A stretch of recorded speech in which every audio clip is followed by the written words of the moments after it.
Hello everyone, welcome to this channel. तो आज हम डिस्कस करेंगे time table for judiciary. Judiciary के लिए कौन सा एक टाइम टेबल होना चाहिए या कैसा हम टाइम टेबल बना सकते हैं। पहली बात, जुडिशरी का कोई एक प्रॉपर टाइम टेबल नहीं हो सकता जो हर किसी को सूट करे या हर कोई उसे फॉलो कर सकता है।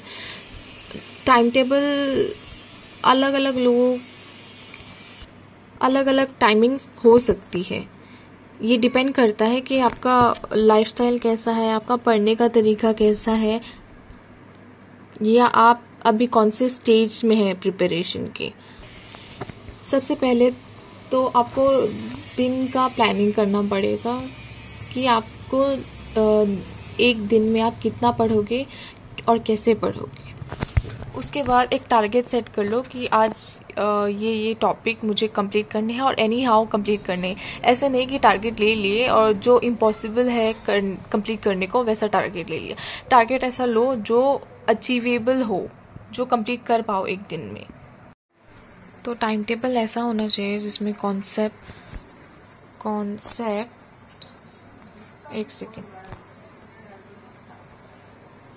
जिसमें concept plus writing practice plus revision. मेरी हैंडराइटिंग बहुत गंदी है, प्लीज़ डोंट माइंड। उसके बाद मॉक टेस्ट, उसके बाद एडिशनल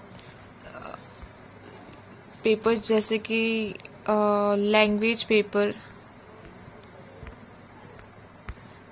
पेपर जिसमें ट्रांसलेशन आ जाएगा, समरी राइटिंग आ जाएगा या ऐसे राइटिंग आ जाएगा। कहीं कहीं पे जजमेंट राइटिंग भी पूछी जाती है। तो उस हिसाब से इन सब टॉपिक के लिए भी एक पर्टिकुलर टाइम टेबल बनाना पड़ेगा। इसके अलावा जो पॉइंट है वो है ब्रेक डाउन योर टॉपिक।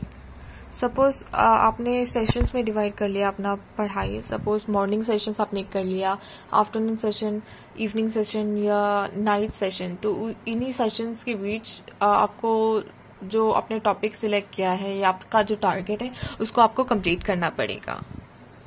क्योंकि अगर हम लोग ब्रेक करके पढ़ेंगे तो इसमें याद करने के चांसेस और कॉन्सेप्ट क्लियरिटी के चांसेस ज़्यादा बढ़ जाते हैं। इसके बाद रेगुलर रिवीजन।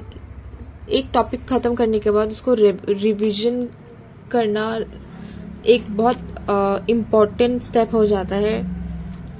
अगर हम लोग किसी चीज़ को बार बार रिवाइज नहीं करेंगे तो ये चांसेस है कि हम लोग उसको ज़्यादा टाइम तक याद नहीं कर पाएंगे। तो अगर हम लोग बार बार रिवीजन करेंगे एक टॉपिक का तो बहुत अच्छे से याद हो जाएगा, बहुत अच्छे से कॉन्सेप्ट क्लियरिटी इसकी हो जाएगी।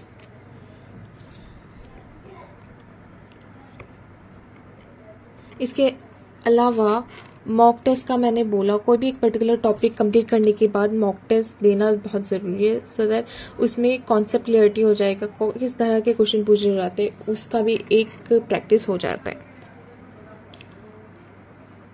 इसके बाद जैसे मैंने पहले ही बोला,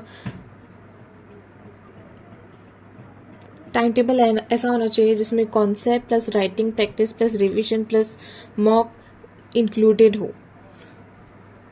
और उसके बाद 1 आवर अगर आप दे सकते हैं तो language paper and plus current affairs, GK and current affairs में भी आपको थोड़ा टाइम डिवोट करना पड़ेगा। अदरवाइज बहुत सारे स्टेट में ऐसे करंट अफेयर्स भी पूछे जाते हैं।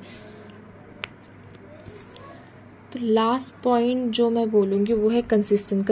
अगर हम लोग कंसिस्टेंट रहेंगे तो ये पॉसिबिलिटी है कि जुडिशरी प्रिपरेशन थोड़ी इजी हो जाए। अगर हम लोग कंसिस्टेंट नहीं रहेंगे तो शायद ये चांसेस हो सकता है कि कुछ कॉन्सेप्ट याद है, कुछ क्लियरिटी है, कभी क्लियरिटी नहीं है। तो कंसिस्टेंट रहना ज़रूरी है। सपोज